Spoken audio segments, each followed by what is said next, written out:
Hey everybody, welcome to No Bones About Wrestling. I'm your host Asa, and I'm here with Kay Fabulous. Hey. And this is This Week in AEW. And let's get right into it with some match results.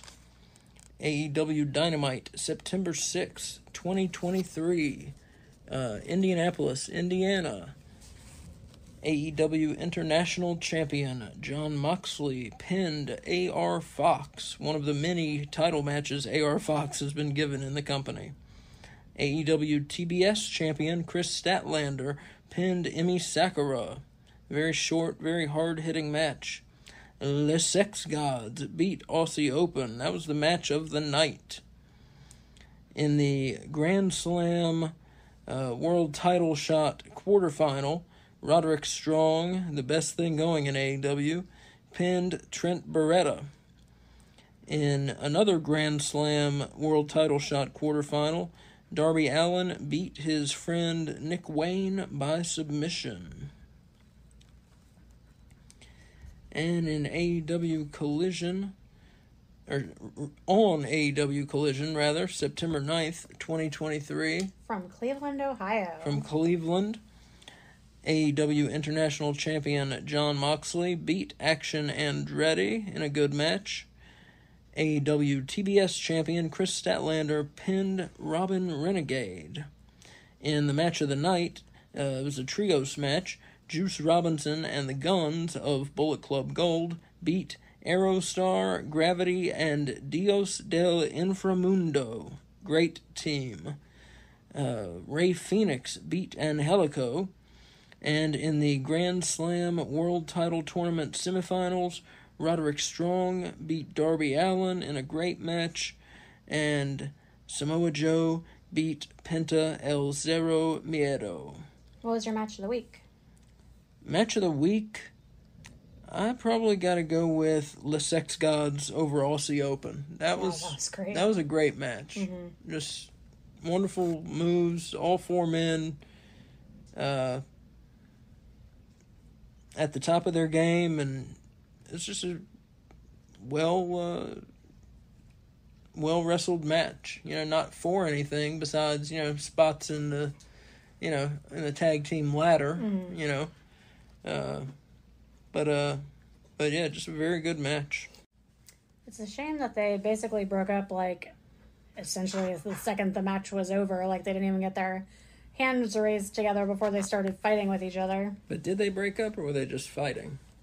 Well, they have a match facing each other this week, and generally you don't do that with your friends. So. Well, they can still be friends and be on the outs with each other. I don't think we can count the team as broken up. I think they're just having a match to kind of clear the air, and I'm not counting the team as broken up, really. Well, I'd prefer to think like that, because I like them. And we put them in the rankings this week. Yeah.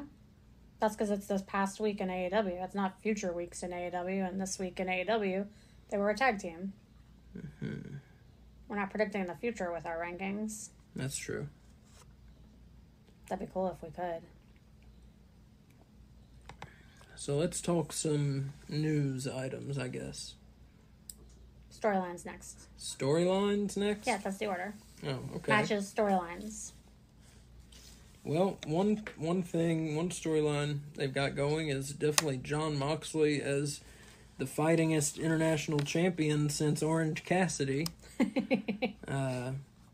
He defended his international title on Dynamite against A.R. Fox, defended it on Collision against Action Andretti, and more defenses to come.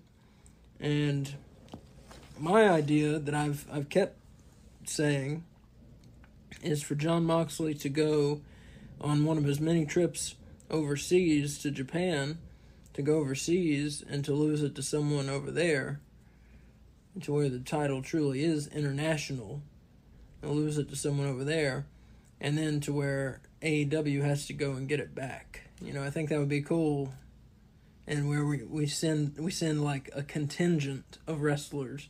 We send like 3 or 4 wrestlers with a quest to recapture the international title. I think that would be really cool. I like this idea too, but I think he should lose it at Wrestle Dream to someone internationally and not lose it in the international scene, but lose it to someone internationally in the States.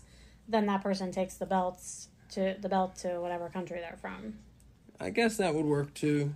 That could work too. That way we can see him lose it, and then we can see the like frenzy to try and get it back, head over there, you know? That could work too. Yeah. Yeah, and then send maybe like 3 wrestlers over to try and regain it. I think would be cool. Put me on the spot. Yep.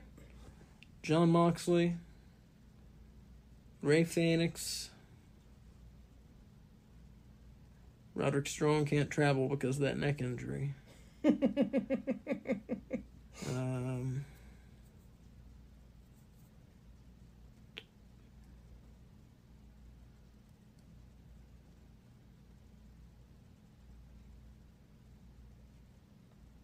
Okay, you came up with 2. That's good. Yeah, I can't. It's just I can't come up with a third. How about Wardlow? They're not doing anything with him. Send Wardlow. Okay, send Wardlow. That way we're sending a big guy. Well, I had a third in mind right before you said send Wardlow. Who were we gonna say? Big Bill. Oh, yeah, I think they should send a big guy. So Jon Moxley, Big Bill, and Rey Fenix. They shouldn't send it. Big Bill's just getting going. He just got a manager. Like, they're finally doing something with him in Well, he's AEW. the one that wins it back and brings it back. Yeah, but we're not going to get to see that. And then he comes back and he's a pompous ass. They got to establish him. No, we will first. see it. We will see it. They'll have television rights to their own belt getting one back. We will see the match. AEW will have the television rights to their own match. Do they show, like, when there's a new... We'll work it out where they have television rights to the match. Okay, I just don't understand. And then we'll show it on AEW. On, like, Rampage? Sure, why not? Because the other 2 shows are live, so... Yeah, sure, why not? My point is, all we need to see is the pin, really. All we need to see is Big Bill power bombing whoever won it the prior month, pinning him and getting the title, and then Big Bill comes back as this, conquering hero and has a big dick, over winning the international title back, and now Big Bill is more over than when he left. Yeah. That wouldn't be hard. I disagree. I don't think he's ready to get sent over yet. I think give him a month and then send him over, sure. But he's just getting it. Like, that's what I'm saying. This is not a thing that's happening now. We're talking about Moxley losing the title October 1st. October 1st, good call. We're not talking about the guys getting sent over to Japan until, say November, end of October, early November. Okay. And then, like I said, you send over Moxley, Rey Fenix, Big Bill, and, you have scheduled, 3 matches. Say Rey Fenix has a match with the champion, loses, and then Big Bill is scheduled second. He wins it, so Moxley's match never happens. So Moxley is just steaming that he never got his chance. Oh, I see. Never got his chance against the champion. Never got his chance to win it back because he had the third scheduled match. So then, do you do him versus Big Bill? Yeah. They're both heels, though, aren't they? Yeah, that's what we got to figure out. Yeah. All right, what else we got storyline-wise? That's just fantasy booking. Yeah. But that would be interesting. But the point of the whole thing was Jon Moxley is a fighting international champion, taking on all comers. Same thing can be said of Chris Statlander. She's doing the same thing with the TBS title. Had a great, short but great match with Emi Sakura on Dynamite. I love Emi Sakura. Yeah, she's crazy. She's a gem. She needs to stop dressing like a 1950s playing card. Because I feel like people discredit her because of that, and they shouldn't. Yeah, I think so. Yeah, she dresses like a 1980s gimmick. Yes. Yeah. Yeah, she needs an update, kind of. But she's older. She's had many matches. She's had 2,000 something. I don't know how old she is, but she's old. Older. She's in her 40s, I think. At least, yeah. So another storyline brewing The Sex Gods, we touched on it a bit, but so their breakup is happening. And Jericho and, I was about to say Darby Allin, Jericho and Sammy Guevara are scheduled to meet September 20th, Grand Slam. What do you see happening there? Who do you see winning? I think Sammy's got to win. Sammy's got to win? I think so. Don't you? What would be the point for either of them if Jericho beats Sammy? Yeah. Well, Jericho establishes his dominance, and Sammy realizes he's not ready to go out on his own just yet. Or you can have Sammy beats Jericho, but then still, and this is probably the way they should do it, Sammy beats Jericho, but chooses to stay with Jericho. So either way, you have them staying together. Yeah, they're good together. I think so too. They've just been hinting at them splitting up for like over a year. I feel like they got to pull the trigger on it at some point. Yeah, JAS is dead. I mean, so they're all. They should have a. They either need to have them make a go in the tag team division or break them up. Yeah. One of those two things. And I say have them make a go in the tag team division. Why not? That would be nice. We haven't had like a new tag team in a while. We had Big Bill and Brian Cage, but it looks like that's over. Yeah, seems like that's over. I guess Better Than You Baby is a new tag team. Yeah. They're newer. Yeah. But, well, the Sex Gods aren't new. They just aren't always teaming. I mean, we haven't seen them in a long time, so they feel new. But, I mean, Sammy needs to win, you could say. Yeah.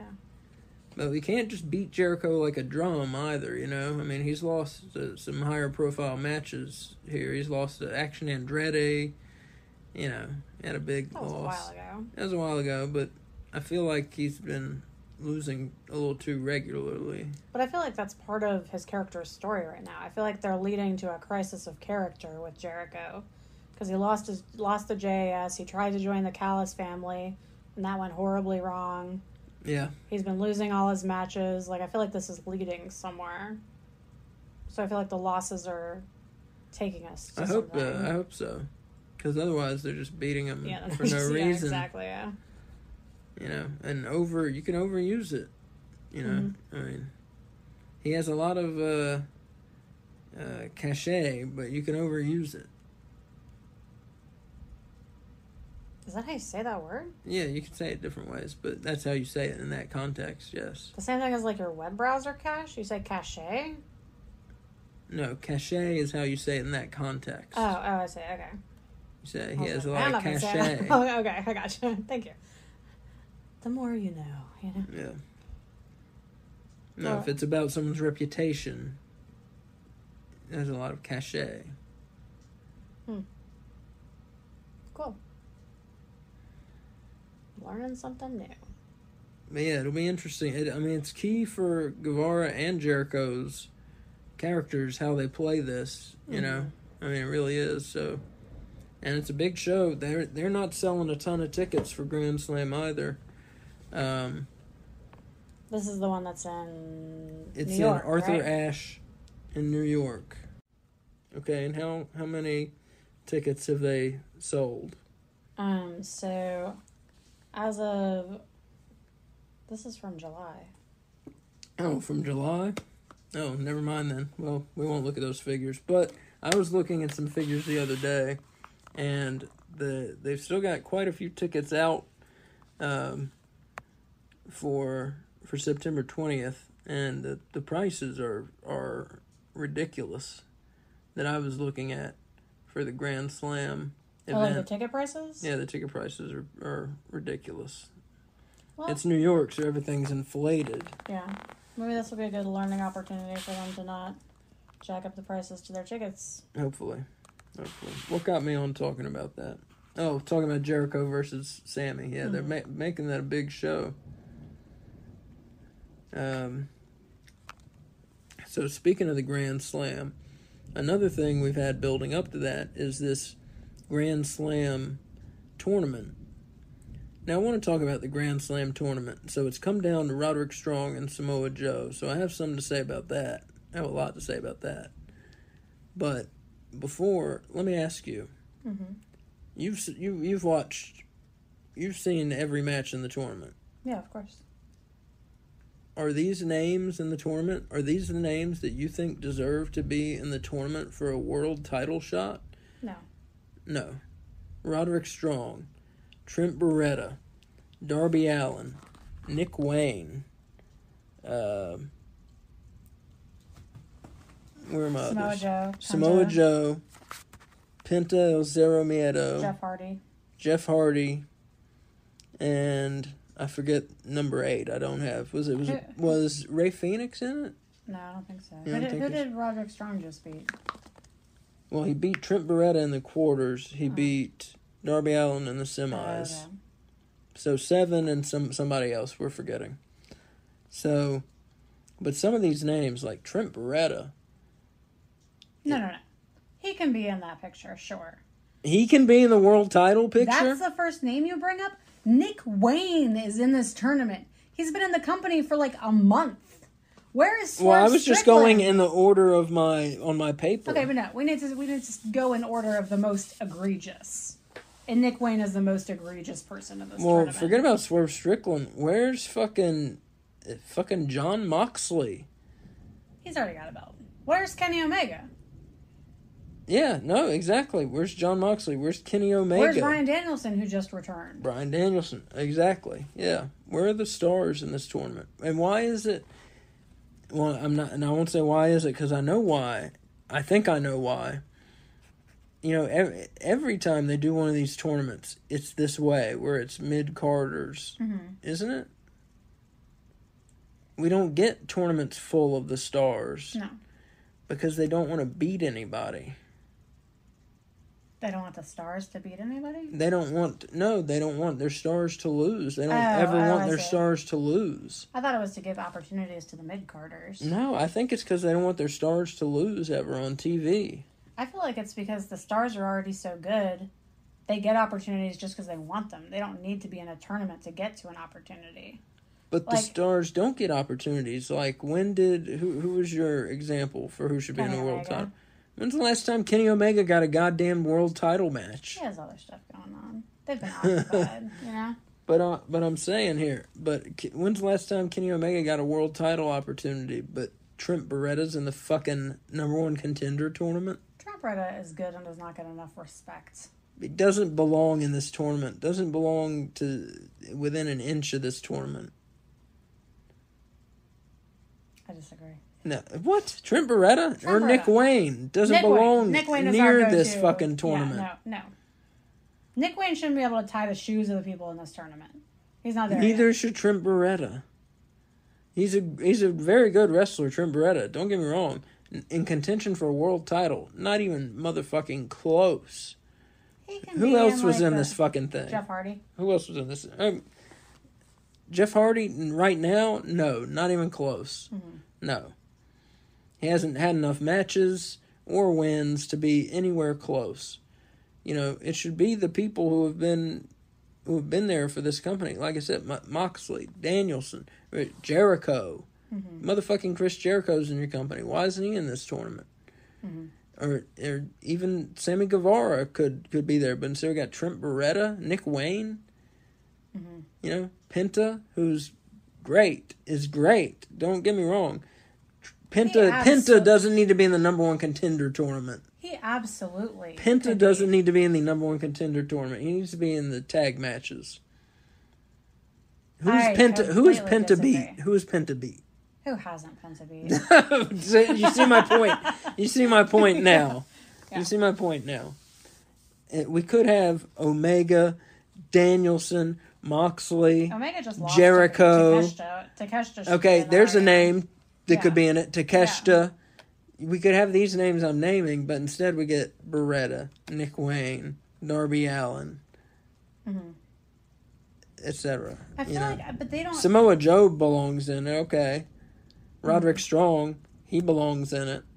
Who has he beat until this tournament? He hasn't even wrestled. This tournament, nobody. So he doesn't belong. But he belongs in it because he is part of the most interesting thing that is happening in AEW right now. Mm-hmm. That's why he belongs in it. Yeah. So, Joe and Strong, they got the last two. Those two belong in it. That's fine. But they could have done the Joe and Strong thing outside of this tournament and been just fine. And it have nothing to do with the world title. But I'm sure they have a plan. That's fine. But give me, us as fans, we want to, we notice these things. I mean, I don't know who Tony Khan thinks he's fucking fooling with this shit. We notice when you give us a number one contender tournament. Like, does he think we're excited for the tournament just because it's a tournament? I love brackets. I love tournaments. Mm-hmm. But even I can't get excited when you call it a number one contender tournament and then put fucking Nick Wayne and Trent Beretta and Penta. And I love Penta. He doesn't belong in a number one contender tournament for the world title. Nick Wayne is very good wrestler. Doesn't belong in a number one contender tournament. I don't think Darby Allin belongs in it. Darby Allin doesn't belong in it either. No, he belongs in the TNT contention. That's where he belongs. Nick Wayne belongs in the opening matches of the show. Penta belongs in tag team matches. Trent Beretta belongs in tag team matches. I'm not telling any lies here. Tell me when I'm telling lies. Well, here's my question. Tell me when I'm telling lies. Do you feel like AEW is going to the tournament well too often? Yes. What is up with that? It's like all of a sudden they're like, let's have a tournament. And that's like all they're doing. Like, I mean, I get the Owen Hart Cup thing, but then you should have stopped for like, I don't know, 4 months, 5 months. We've had like 3 tournaments since the Owen Hart Cup. It feels like it. I mean, I don't think I'm exaggerating. I think that's really how many we've had. Because they had one for the women. They had one for the men for the tag belts. Tag belts. And now this one. So that's 3. On top of how many battle royals. Yeah. They got to come up with something. Well, it's like all of a sudden for both of those. Yeah. Like, did they just run out of ideas and they're like, we're just going to keep doing these things because they're fun and they get a lot of people's faces out there? I guess. Like, I can't even think of what they were doing before they were doing these battle royals and tournaments to determine. Is that when they were using the rankings? Like, what did they use to determine who was going to have the next title shot? Storylines and stuff, yeah. So they just gave up writing storylines? Apparently. What the hell? Apparently. Because, yeah, and like I said, don't think the audience doesn't notice, because now, then you've got, like I said, you got these matches. Roderick Strong beats Trent Beretta. Great, but what is behind that match? Nothing. Nothing behind it. Darby Allin beat Nick Wayne in the tournament. All right, you got a little something behind that. But then we got Roderick Strong beat Darby Allin. Great match, but what's behind it? Nothing. Samoa Joe beat Penta. Great match, but what's behind it? Nothing.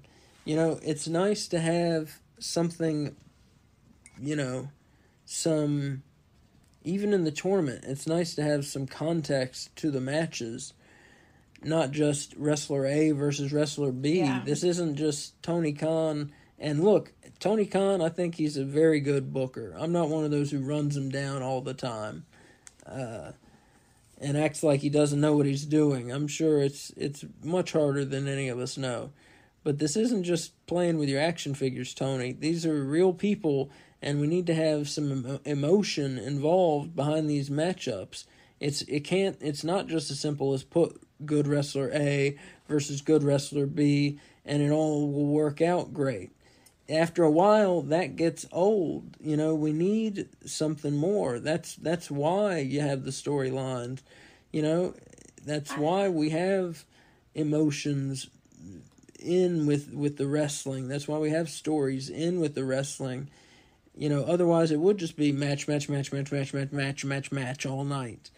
We need a little something more behind it, and a little something more than you're giving us right now, because just putting performer against performer isn't enough. There needs to be, like I said, some context to the matches, a little more than we're getting, I feel like, and a little more emotion. We need a little more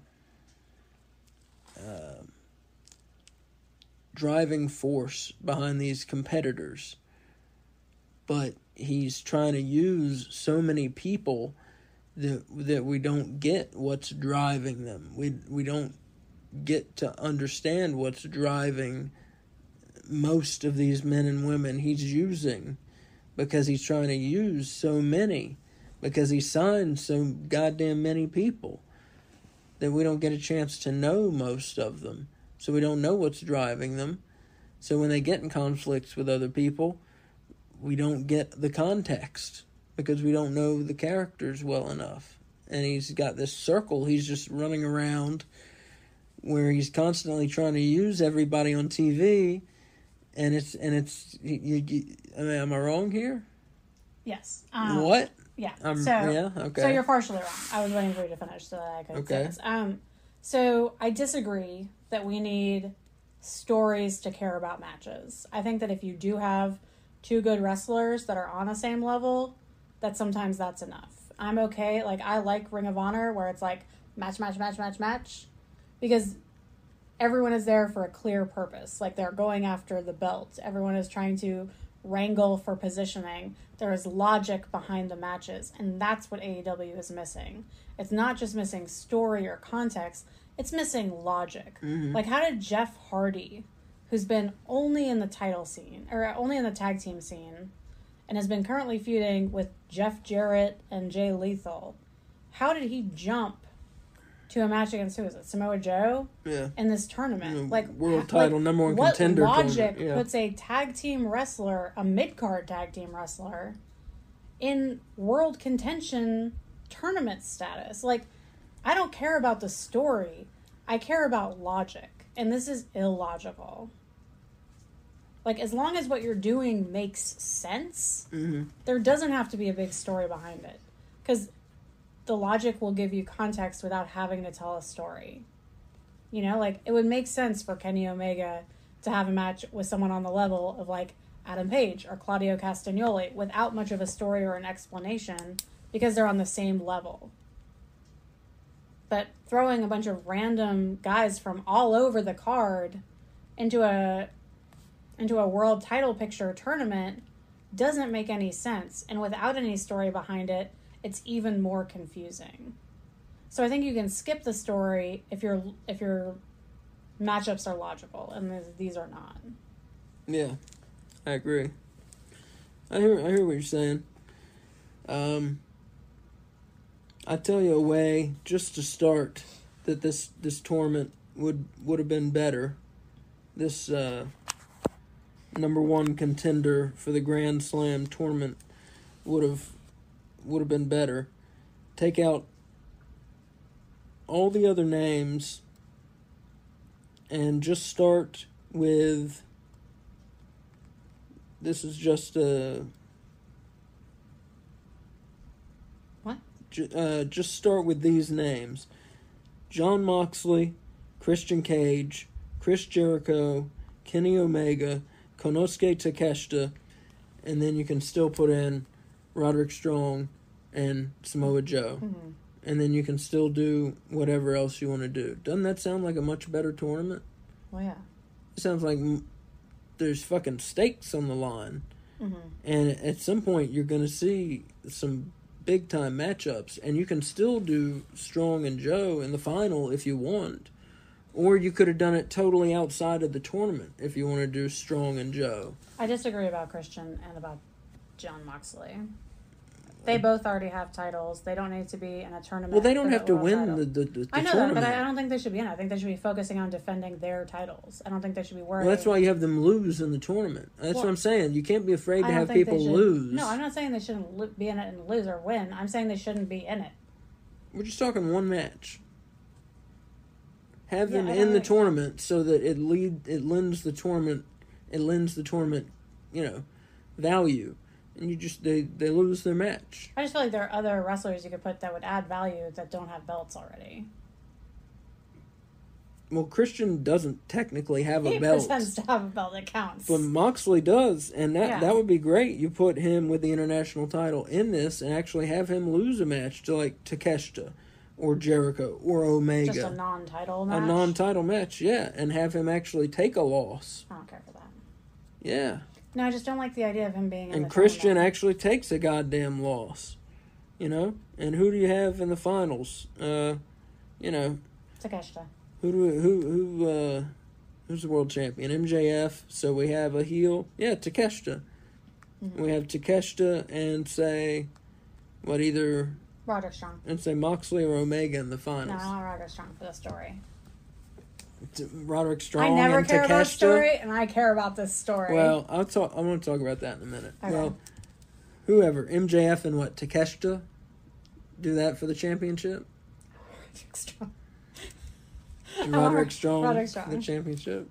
The number one most interesting MJF thing and Strong. in wrestling is according to you. MJF and Strong for the championship. Yeah. So it'd be, you do the semifinals would be like Strong. We don't need to book out. Okay, this we don't whole need to book fake it out. match. I'm just I think pointing you out made that your I came point, up with a better tournament in 2 minutes here than they put on. Yeah, that's my point.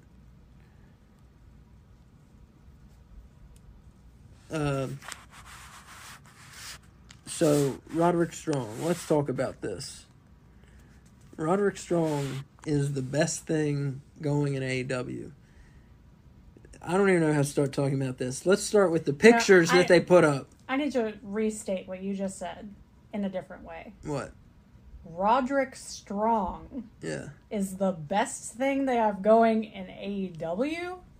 It's the most interesting thing going in AEW. That's crazy. Isn't that what I said? The most interesting thing going. I didn't say best. Okay, most interesting. Most interesting thing going. Explain yourself.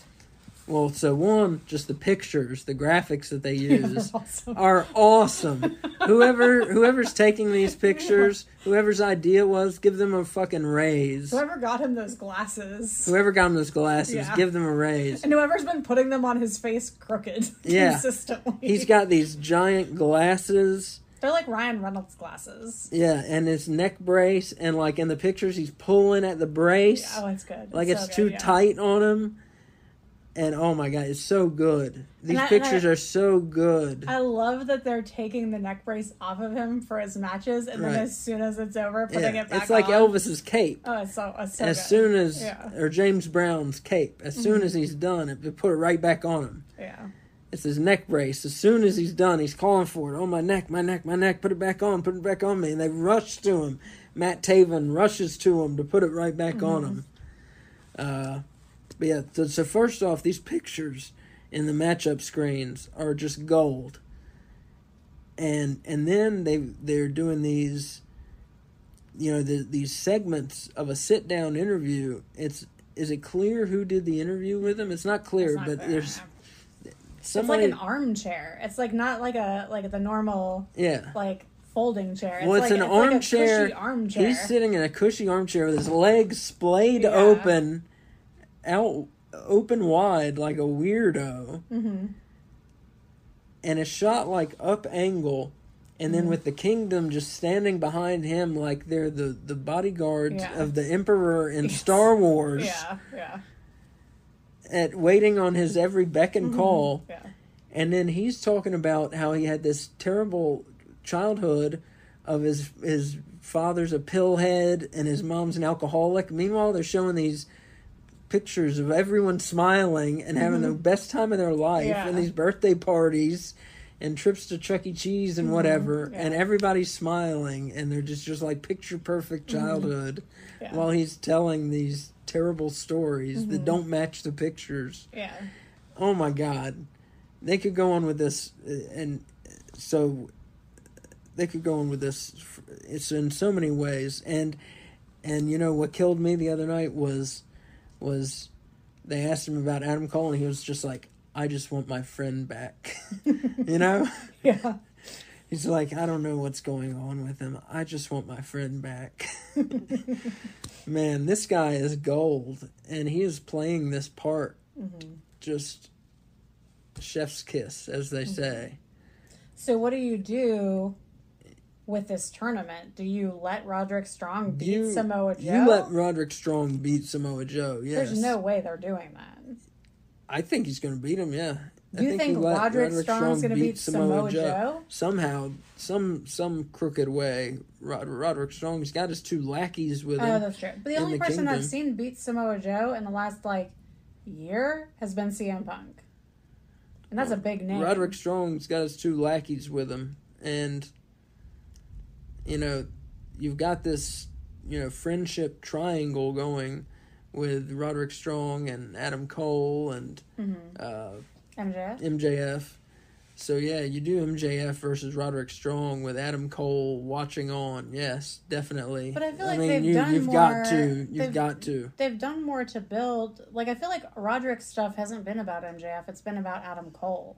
Oh, and you do more with Samoa Joe. So they've done more with Samoa Joe and MJF. So I feel like that's why I feel like Samoa Joe's winning this, not just because he's Samoa Joe. Yeah, you're probably right. It probably is Samoa Joe. All the face-offs in the ring. Man, they could go either way with it. Yeah, which is kind of nice, going into this really feeling like either man could potentially win depending on which direction they want to take it in. But yeah, I feel like Roderick Strong's gonna go after Adam. I don't think he's gonna go after MJF. Which I think is good, because I don't think he's ready for a title shot. I mean, his story is interesting. He's wrestling at a high level. He's only had 2 matches. He's wrestled at a very high level in both of them. Yeah, but you don't go from, not having any matches to, hurting your neck in a, beginning storyline to then you're against MJF. That's, out of nowhere. I don't know. I think do MJF and Joe. And I think him and probably Adam. do MJF and Joe, and But do you do him and Adam at Grand Slam? Yeah. No. You wait for pay-per-view. Yeah, because you gotta build the rest of the story. Because right now he's in this title shot contention. Yeah. So I don't know if I feel like. I don't know if Adam should be watching the match with him and Joe. I think you have Roderick and the Kingdom come and ruin the title match is what you do. Joe and MJF's title match? Yes, yeah. Come and just leave them both bloody. Really fuck them up. Fuck them both up. That'd be a big up for all three of those guys. That's what I think. The Kingdom haven't done anything like that in AEW. Okay, well, and then you do it, and then bam, they're main event level. Roderick Strong is main event level, just like that. He's there. That does it. That's turning them. That's turning them from fun heels to super serious, scary heels. Yeah, well, I think you need to. They're doing such a good job, but you like them because they're fun heels. They got this crazy story that's interesting, and you don't like them because they're But you can go back and forth. AEW does that kind of stuff where, they're serious. Well. They do that kind of stuff where they're serious 1 minute and they're not so much the next. Jericho does it all the time, where sometimes we'll have a serious storyline and then he's goofing around the next week. Can you think of another example besides Jericho? MJF does serious storylines and then he does goofy shit, and they go back and forth all the time. Based on whatever they want to do, and it works. So no, what you do is you have. Yeah, I think you have MJF and Joe, and then you have Roderick Strong, have them go 10 minutes, and then have Roderick Strong and the Kingdom just show up and just beat them both bloody. Just the 3 of them just come in and fuck those 2 up. That's what you do. And then where do you go from there? That I'm not so sure about. Obviously, you have MJF and Cole. All that's going to do is strengthen their friendship. You have Cole run in to help, know. And then that's good enough for one trios match, on Collision. What trio? Cole, Samoa Joe, and MJF versus one Revenge versus the Kingdom and Roderick Strong, and that'd be a pretty interesting match, I think. And then eventually, it's been a while since we've seen Samoa Joe with a partner of any kind. Yeah, that would be interesting. And then that would give him a reason to actually have partners. It's one guy saved him, and one guy got his ass beat right along with him. And Joe doesn't have to be a face or a heel for it. He's just there because he got his ass beat and he wants revenge. Yeah, that's the way I would play it, and it would totally make sense for Strong just to be so jealous and just fueled by rage and envy, and just one more thing, and Cole can never forgive him for what he does to MJF. for the brutal beating he comes in and gives him. Yeah. And, yeah, I think that would be a good way to go with it. You have those guys just come in and ruin the fun festivities at a Grand Slam and turn it really serious then with a beating. Yeah. I think that's a bleak note to end Grand Slam on. Yeah, but I think that's what you do. I think that's where this is headed. I mean, this is headed towards him having some sort of episode. Some sort of psychotic episode, and what better time than that big show and that title match. Yeah, if they're setting it up to not include him, he better come and wreck it. Yeah. I like it. Yeah. But whatever they do with him, man, he's been entertaining. He's been just great. I just love getting to see him he's been great. I think what I've enjoyed more than watching him is watching you get so excited about Roderick Strong. I know. I wasn't much. I don't watch NXT usually, and I know the people who love Roderick Strong, I think, have watched him on NXT in the past, and I don't know, he hasn't done too much for me one way or the other. I didn't have a negative or positive feeling about Roderick Strong because I haven't seen him wrestle really. Yeah. But but his acting and his matches now, though, have put me, I'm squarely in the Roderick Strong camp. I'll tell you that. That's cool. I'm with him. What else have we got going on? So let's that tournament though, they gotta, like I said, that tournament with having like opening and mid card guys in a world title #1 contender tournament, nah, that doesn't fly. They gotta. That's insulting to your fans. I feel like you owe it to your fans. Really, seriously, if you're gonna have a #1, world title shot tournament, give us some stars. We want to see the stars face the stars. Like, we don't care if they fucking lose. We want to see the top guys face the top guys. You know? Do you think that now that they're starting to do more pay-per-views, like, part of why we loved AEW when we first started watching it was because a lot of times their TV episodes were, like, as good, if not better, than the WWE pay-per-views at the time. Because they were putting on pay-per-view quality matches on television. Do you feel like they're starting to save those star versus star matches for pay-per-views now? Yeah, more so than they were. More so than they were. But they still do. I mean, they still do that. Yeah, I'm not insulting AEW television. I'm just saying I feel like there's been a shift with that, and that might be why we're not seeing a star-filled tournament here, Because they did just have the biggest show they ever had, followed immediately by another pay-per-view. So, like, 2 weeks in a row, having your stars on 2 pay-per-views and then saying, hey, now you're going to be in a tournament, that's asking a lot of them. Just a bit. But some of it's dilution. Like, they just have too many people signed. Yeah, they do. Yeah. Period. Too many. And I'm not, I don't want to say anybody should get fired or lose their jobs. I'm not going to be like that. Huh? Move them to Ring of Honor. But yeah, move them to Ring of Honor, right. Move them to Ring of Honor. They've got too many people signed, and that's what I was just saying 10 minutes ago or so.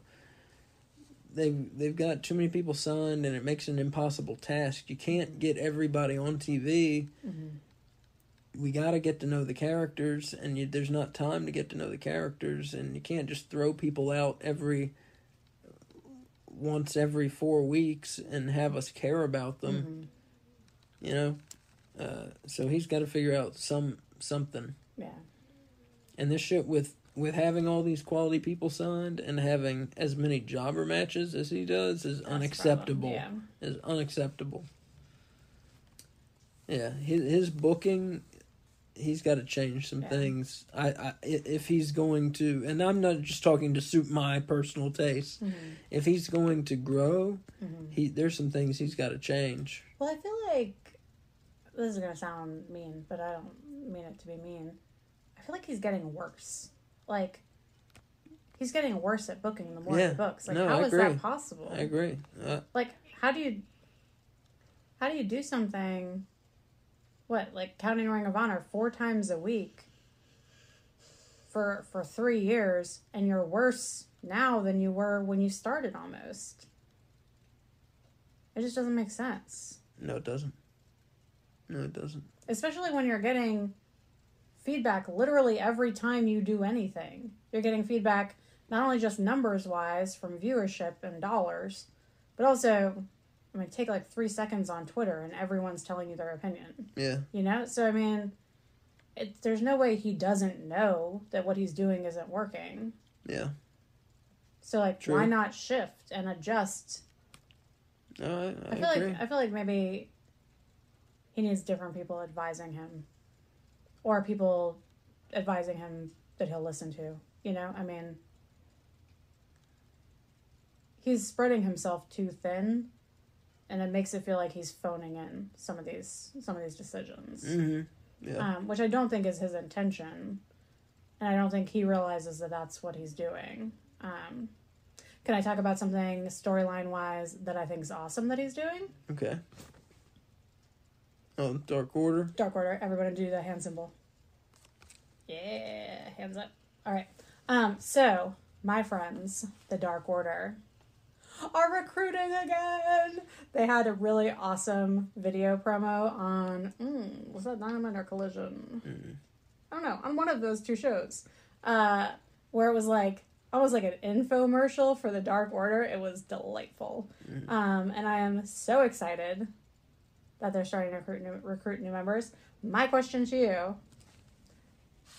well, 2 questions. 1, who do you think is going to be the first to join? And then 2, do you think they're going to end up recruiting already known members of the AEW roster? Or is this going to be like a way to bring fresh faces up or give more weight to names that are already there?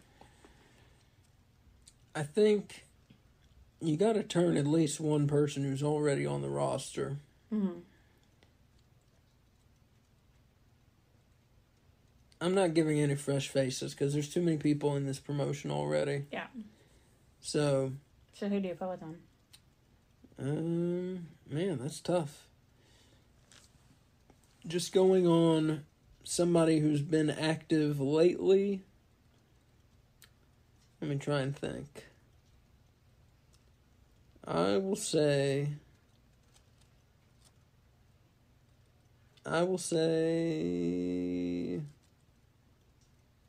Nick Wayne. Why not?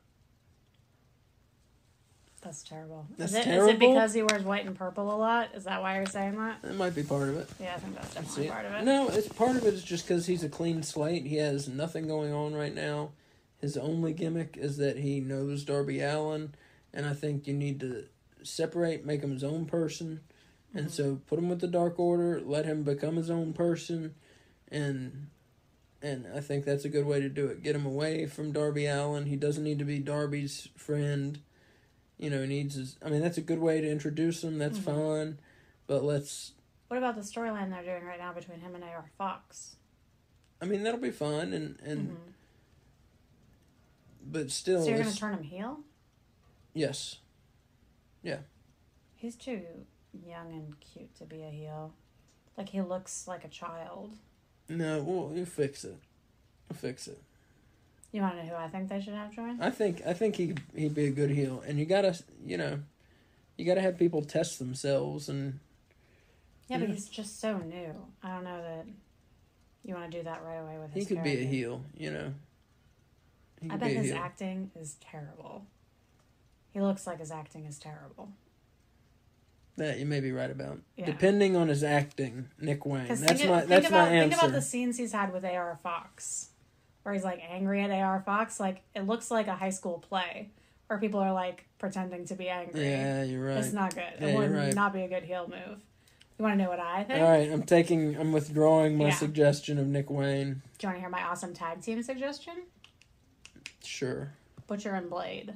Oh, yeah. Isn't that good? That makes sense. Maybe yeah, even now Kip that they're- Sabian and Penelope, like, if you want to like move the whole, like, fuse the factions together.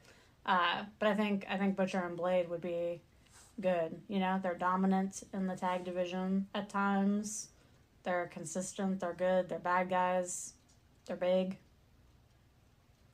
They're warm bodies. I like it. I like it. Kip Sabian doesn't feel like... No, not Kip Sabian. No. We'll leave him and Penelope out of it. Butcher and the Blade, though, Yeah. I think so. Yeah. I like it. What about Bunny?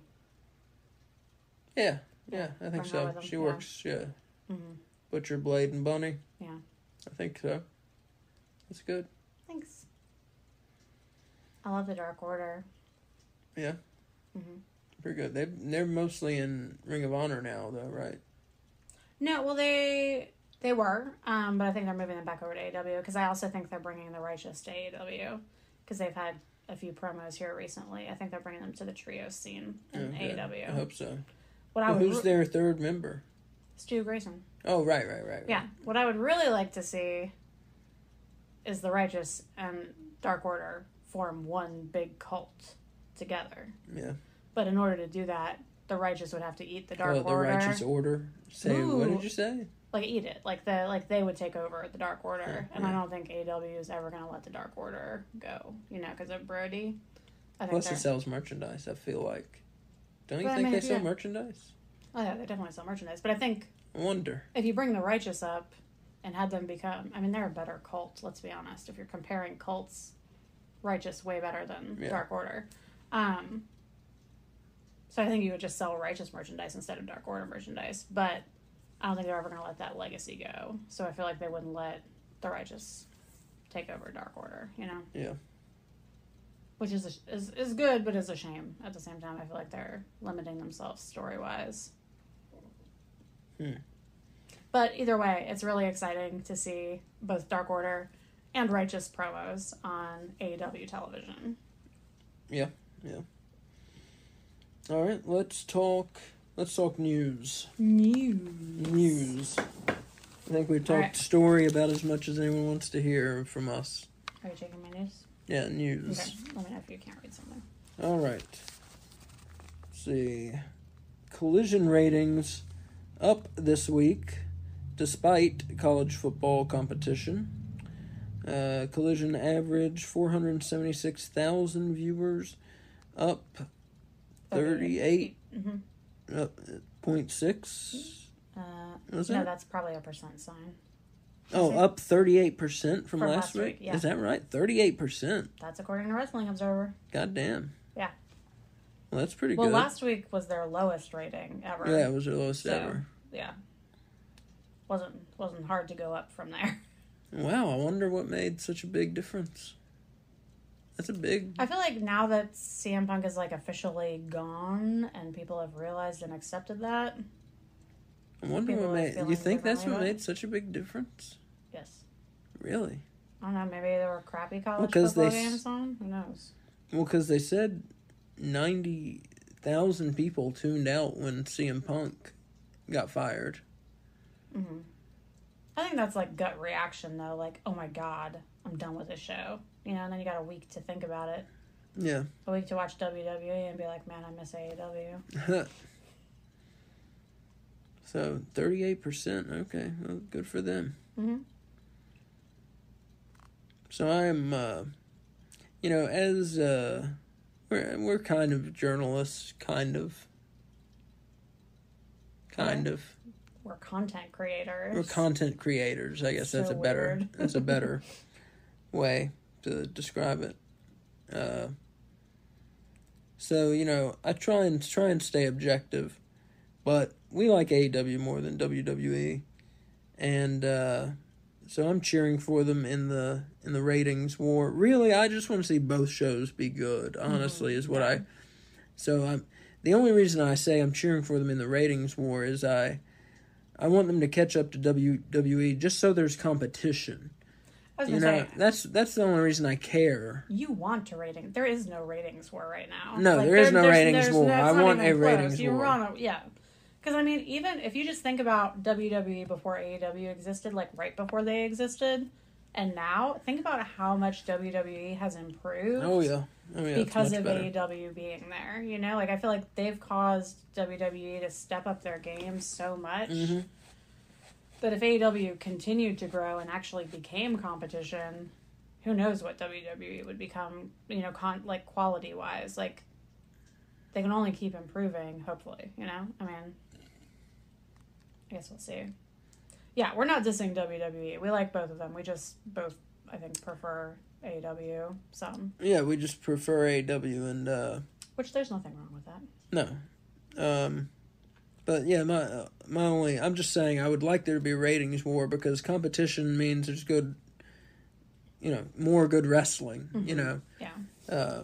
WWE would have to step up their game more. AEW would step up their game more. We got more better shows from both companies, More better shows. Yeah, more and better shows. Yeah.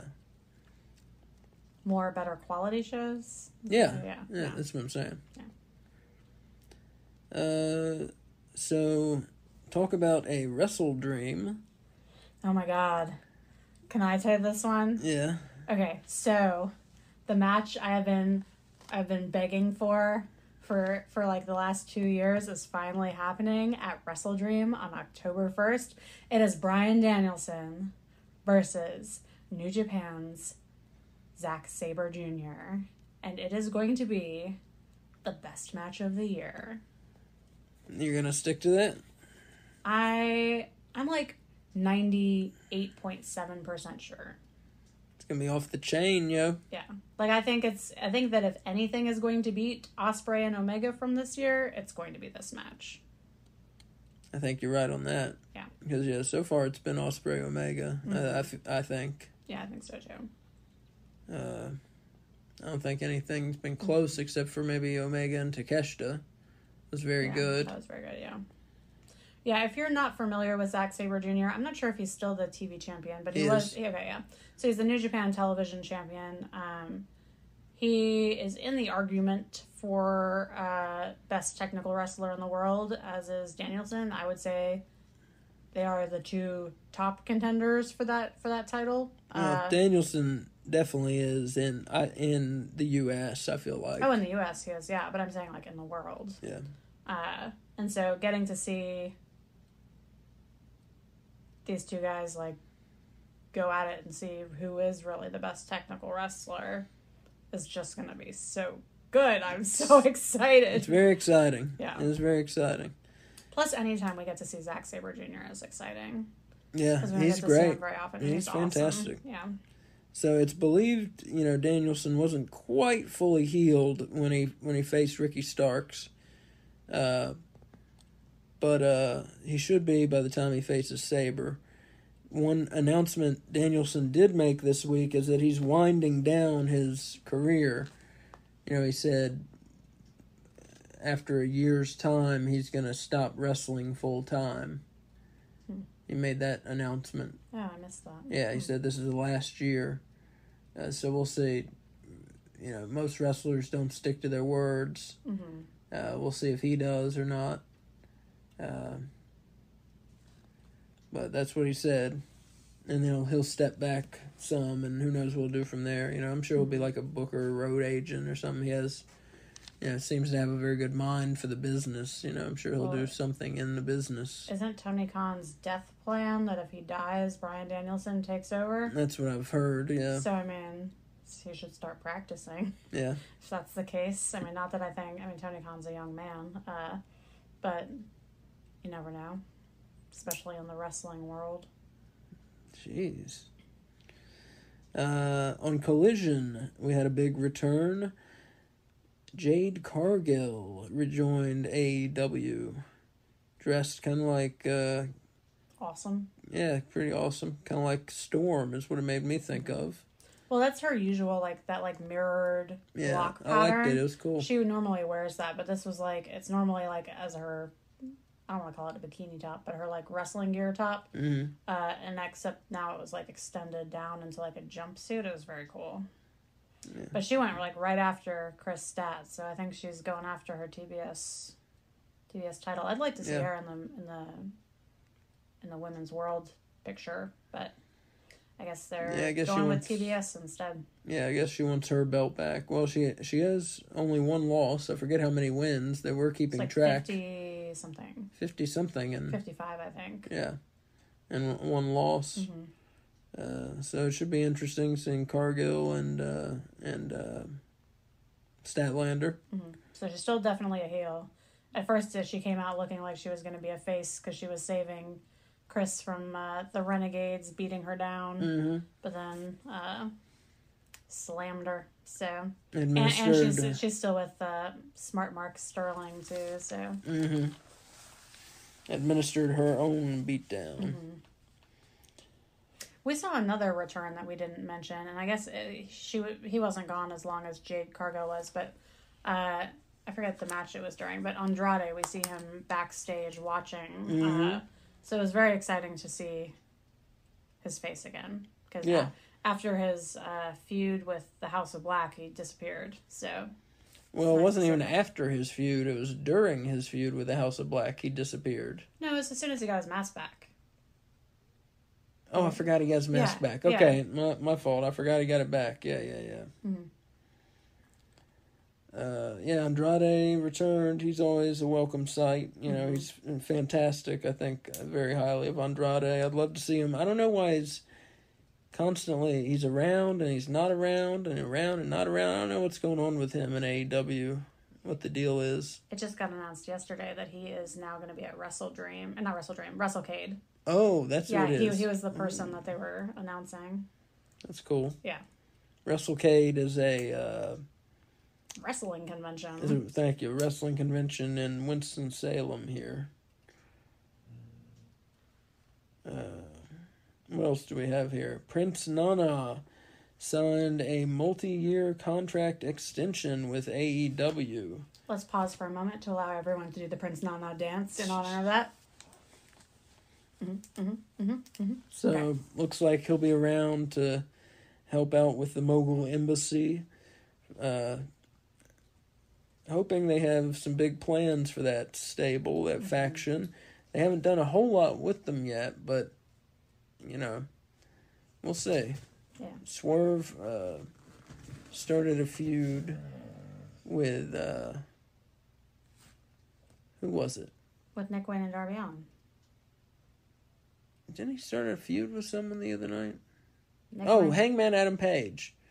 Yeah, Swerve started a feud with Hangman Adam Page. I did not remember that. Remember? Good. I'm glad they're Remember elevating. he came out during his promo? Yeah.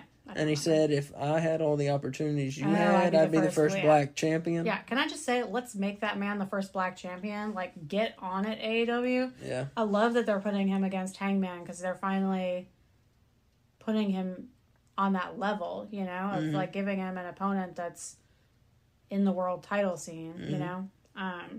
So maybe. Oh, there's another one for my tournament. Page, bam, put him in that tournament. Or like I said, Swerve. And then say there you go. Yeah.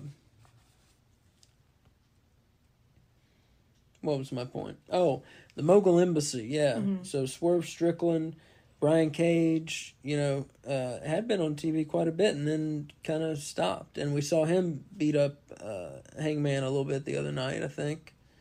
Or was that beating up Nick Wayne? Anyways, we've seen him recently beating up somebody at Swerve's behest. And the Gates of Agony, we saw them in the Tag Team Battle Royal a couple weeks back. But, you know, I'd like to see the Mogul Embassy more often. So hopefully we do. If they're re-signing their manager, it'd be nice to see the guys around more so he has something to manage. So hopefully that's a good sign for the stable. Yeah, I agree. You know, actually have them around and wrestling. Santana is now known as Mike Santana. He gained a first name while he was away, and he's going to be a singles wrestler in AEW. At least there was a back and forth on, I forget if it was on Twitter or X, if it was on X or if it was on Instagram, but there was a back and forth where Mike Santana announced he's going to be a singles wrestler, and then Ortiz comes on and is like, damn, man, I wish you'd told me, you know, shit, you know. This was a while ago, wasn't it? A week ago or so. Oh, okay. And said, you know, I wish you told me, you know, you can talk to me, you could have talked to me about it, and you still can, blah, blah, blah. And then Santana said something back, Ortiz said something back, et cetera, et cetera. So some people are saying it's a work. Oh, okay. Because they did it so publicly. Yeah. Some people are saying it's a work, and we're going to have a Santana Ortiz feud that's a work. Ooh, I like it. Only if it ends up with them loving each other in the end and reforming Proud and Powerful. I would like to see them together. That's a shame. Yeah. I hope they're not really on the outs, you know. Well, didn't you say they were on the outs before and Conan brought them together? That's what I had heard, is they were actually on the outs and Conan brought them back together, yes. So it makes sense that this is a work. I hope so. I hope so. I mean, when you see something done that publicly, you gotta think it's a work, because they could just text each other, you imagine, you know. Yeah. So hopefully it's a work. Some bad news. B.J. Whitmer, former AEW coach/producer, was indicted on charges from a June 4th arrest for first-degree strangulation and second-degree burglary. He was released by AEW after his June arrest. And I believe he wrestled for them on one show, one or two shows as well. Yeah, so hopefully he can get his life together. Also, not necessarily bad news, just sad news. Tony Khan provided a private jet for AEW talent to attend Bray Wyatt, his funeral. Wyndham Rotunda, his real name. So that, very sad. You know, the wrestling world still feeling the shockwaves from Wyndham Rotunda's passing. Still unbelievable to me. Still doesn't feel real. Like, out of all the people, you know, you take like one of the most beloved and creative wrestlers there is, you know. Yeah. You know, it's terrible.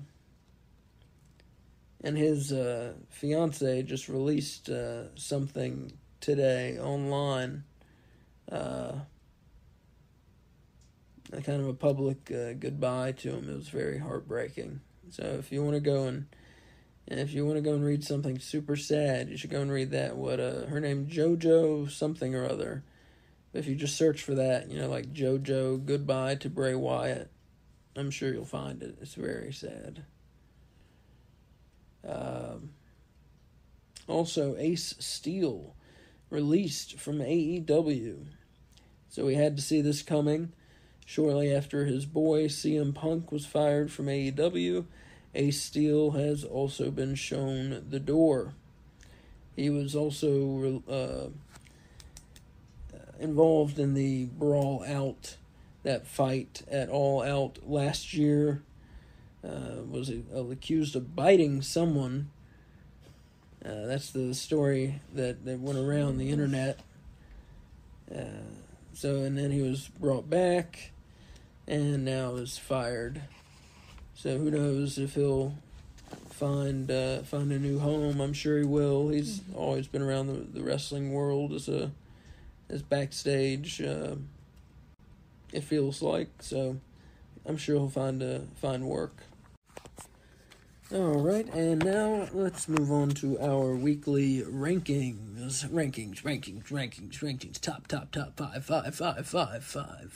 Top 5. All right, what should we start with? The men, women, or teams? Let's start with teams. Let's start with the teams. So these are tag teams and trios teams lumped all together. Number 5, new to the list, Juice Robinson and the Guns. 4th place, moving down 2 spots from 2nd, the Ring of Honor World Tag Team Champions, Better Than You, Baby, the team of MJF and Adam Cole. 3rd place, making their debut on the list, Chris Jericho and Sammy Guevara, Les Sex Gods. 2nd place, moving up a spot from 3rd, the AEW World Tag Team Champions, FTR. And the top team on the list, again, the AEW World Trios Champions, The Acclaimed, and Daddy Ass. So The Acclaimed and Daddy Ass, FTR, Les Sex Gods, Better Than You Bebe, and Juice Robinson and the Guns. Let's do the men next. Okay. 5th place, down 2 spots from 3rd, Luchasaurus, the TNT champion. 4th place, making his debut on the list, Samoa Joe, the Ring of Honor television champion, and he's in the final for the number 1 contender to the world title. 3rd place, making his debut on the list, he's also in the final for the number 1 contender to the world title, Roderick Strong. 2nd place, staying in 2nd from last week, Jon Moxley, the AEW International Champion. And staying in 1st place, MJF, the AEW World Champion. So MJF, Moxley, Roderick Strong, Samoa Joe, and Luchasaurus. And last but not least, the women. Number 5, down 2 spots from 3rd, Ruby Soho of the Outcasts. 4th place, the returning Jade Cargill, with only 1 loss on her record. 3rd place, making her debut in the top 5, Emi Sakura. Staying in 2nd place from last week, Chris Statlander, the TBS champion. And staying in 1st place from last week, Saraya, the AEW World Champion. So Saraya, Statlander, Emi Sakura, Jade Cargill, and Ruby Soho. And that has been your top 5. Top 5.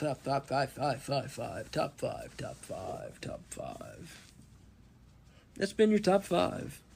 All right. So, what are we going to do? The topic of the week now? Yeah. So, our topic of the week this week is announcers. Mm-hmm. So, AEW has a bunch of them. Yep. And they rotate some of them out. Sometimes they do as many as 4 on a show, I feel like. Yeah. Who's their best announcer? I'm going to go ahead and say, I feel like it's Excalibur. Can I say one that's not there anymore? Okay. Ian Riccaboni. Oh. Ian Riccaboni. And why? And why? So, Ian Riccaboni has personality, number 1, but not personality that overshadows his reporting of what is happening in the ring. He has an extensive historical knowledge of both AEW and Ring of Honor, as well as what's going on in Mexico and Japan, and brings that knowledge with him to commentary, but doesn't talk incessantly throughout the matches, you know? I feel like any show he's on, any match he's commentating for, improves the quality of that match and that show. And I don't think that can be said for most other announcers, that they are consistently and constantly doing that, to the point where it's noticeable. Like, Ian Riccaboni and Caprice Coleman are my favorite part of Ring of Honor. Like, I enjoy their commentary. More than the wrestlers? I think it's tied. Like, I feel like I would not enjoy Ring of Honor half as much as I do if it wasn't for their commentary. They bring that much to the table. Like, if you had put an AEW, like, for example, if you put Nigel McGuinness and Kevin Kelly on Ring of Honor as the announce team, that show loses so much in my eyes. Yeah. I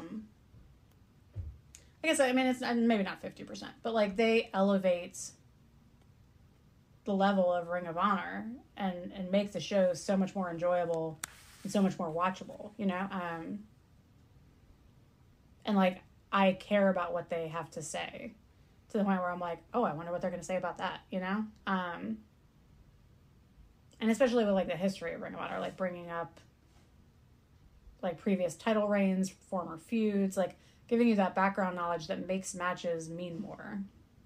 I feel like Ian Riccaboni, well, and Caprice Coleman in that case, but Ian Riccaboni specifically, I feel like he does a really good job with that. So I'm going to go with him as my favorite AEW announcer, even though he's not there anymore. Very good answer. Very long and thought out Sorry. answer. No, that's I love fine. I love Ian Riccaboni. As I can tell. Yeah. So what about you? Why Excalibur?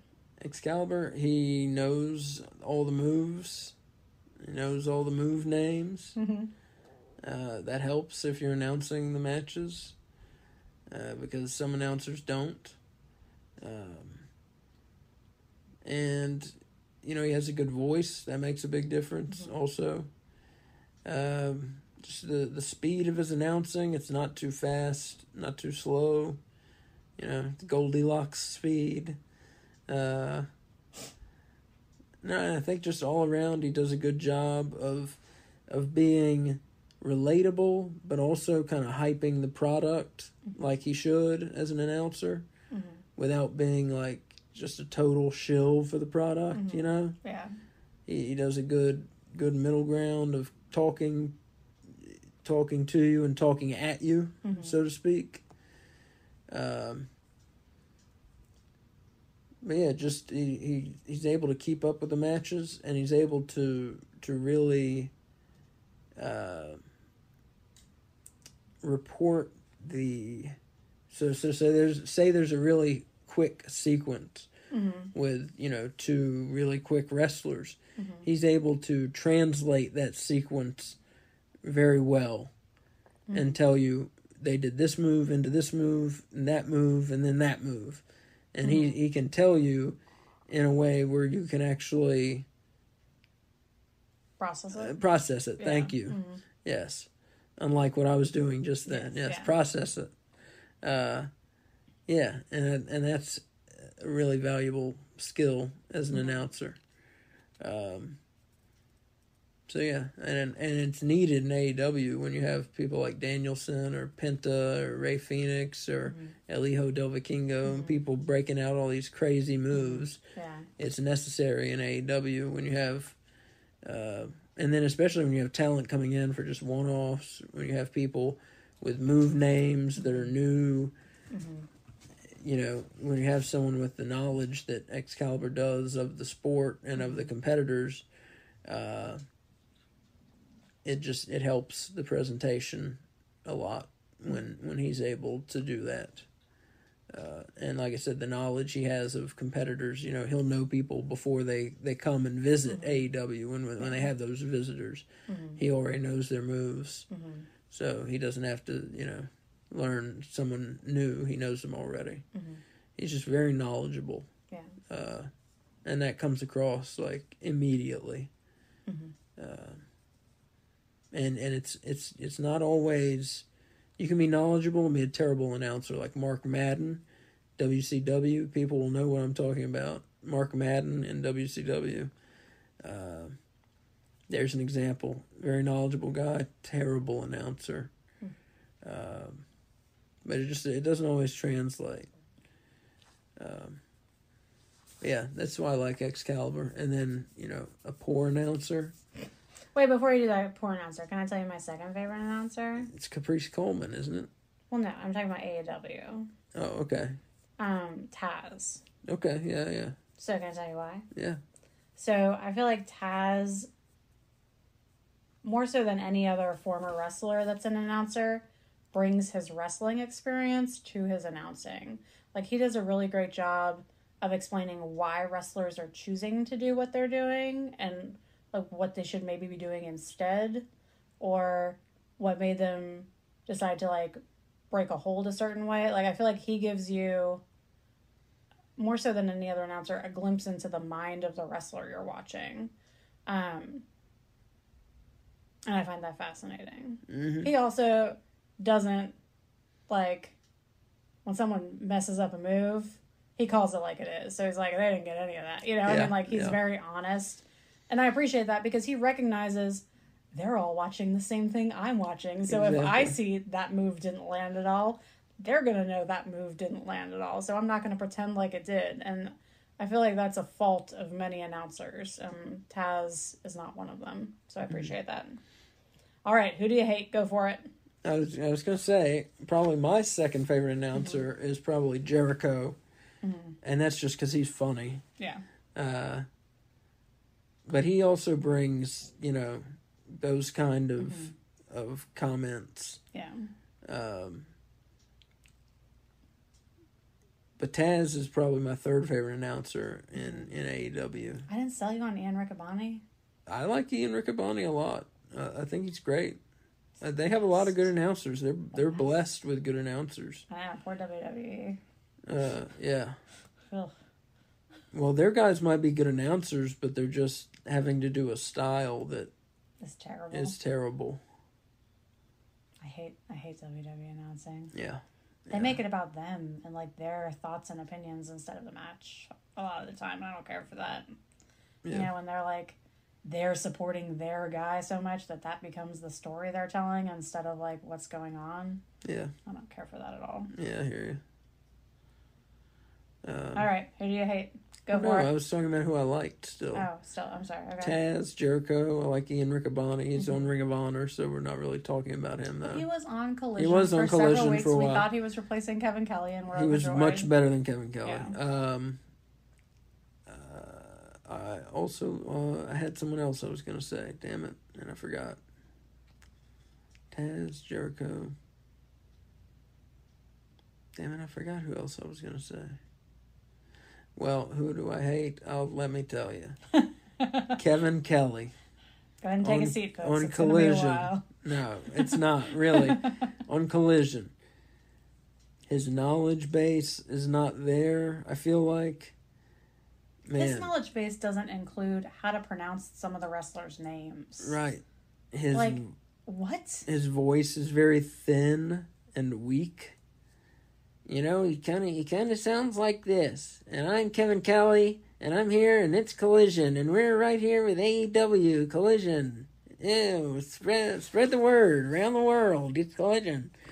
It's very thin and weak, and I don't like the sound of his voice. He sounds like a little wiener, and he sounds like a little wiener, and. But yeah, he just has no authority to his voice. And so, so his opinions and what he's trying to sell you doesn't really come across because the tone and the sound of his voice don't have the authority to put it across. And you might be thinking the same thing about my voice right now. Well, that's fine. You can have your own opinion.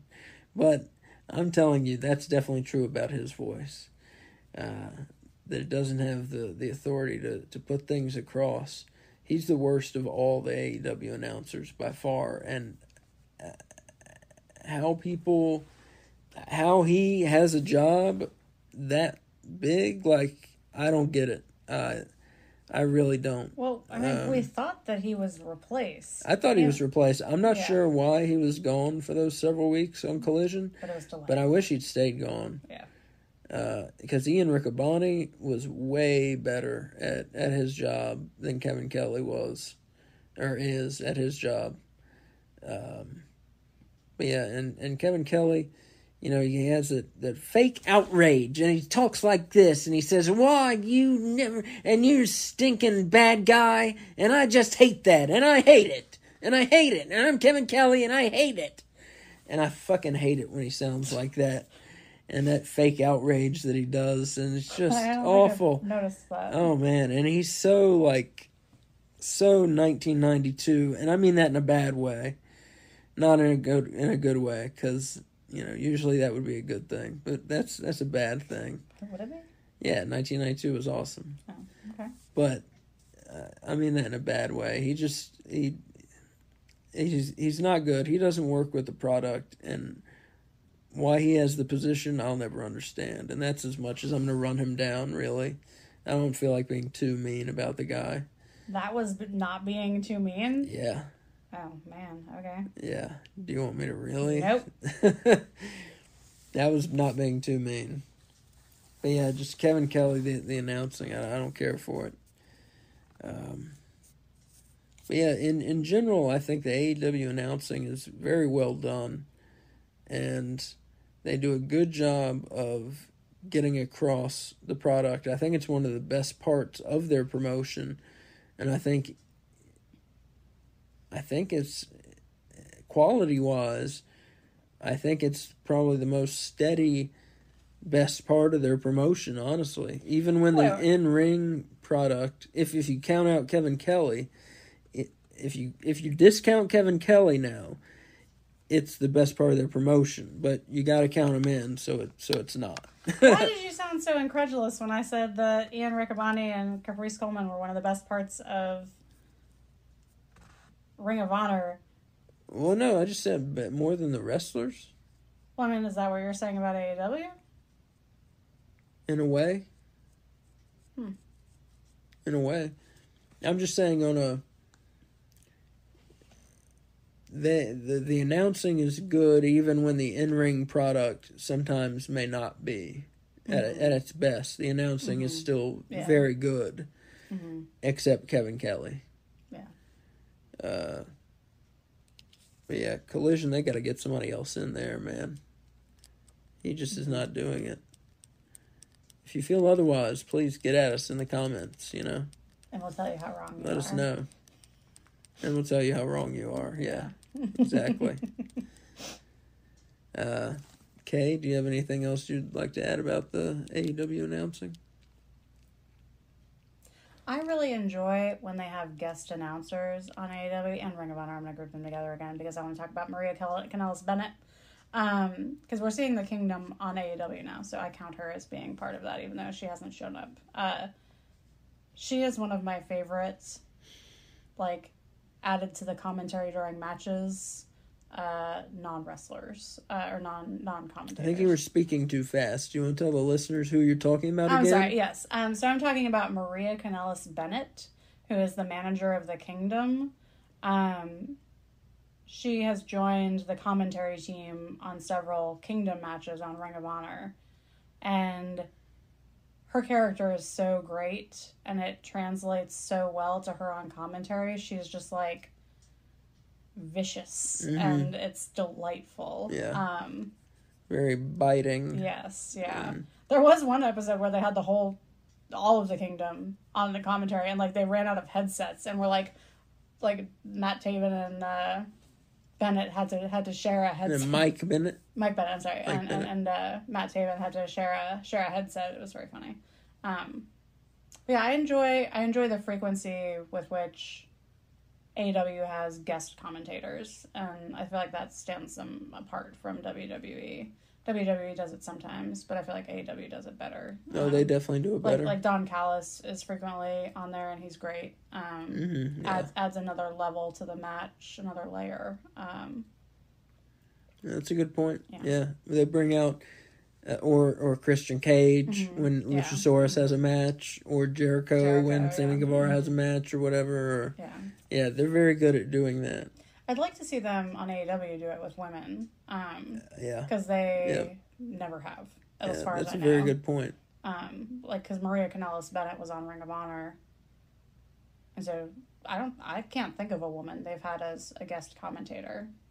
Yeah, that's a good point. And I think some of them would be really good at it. Yeah. If given the opportunity. They should. Just like with wrestling. They'd be really good at it if given the opportunity. Yeah. Which, once again, it's the WWE and AEW both dedicate about 8% of their airtime, give or take, to women's wrestling. Which, man, when you think about it, that's pretty ridiculous. I'm not saying it should be 50-50. I don't want that. I'm not going to pretend that I do. But I think it should be 66-33. I'd go for that. I think it should be that, at least. Dude, it'll even take 25% at this point. Give me something. But 8% is ridiculous. Embarrassing. Yeah. I can't believe WWE's at 8%. Because they at least have more than one women's match. You would think so. They just present it better. Where's that stat coming from? That was a particular week. That was the last time I saw that stat. So I think in general WWE does more. That was coming from a particular week a couple weeks ago. Okay. So that's why I say give or take. But both of them, neither of them does too much.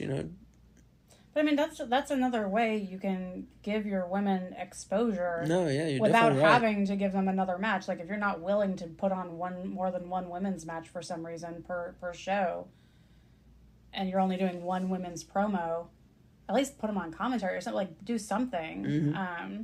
It's like the minimum of what you could be doing, but that's better than nothing, which is what they're doing now. Yeah, they should be doing 2 women's matches per show. I'll say that on this podcast until... We'll say it every podcast episode. I'll say it every podcast episode until it happens. Yeah, AEW should be doing 2 women's matches.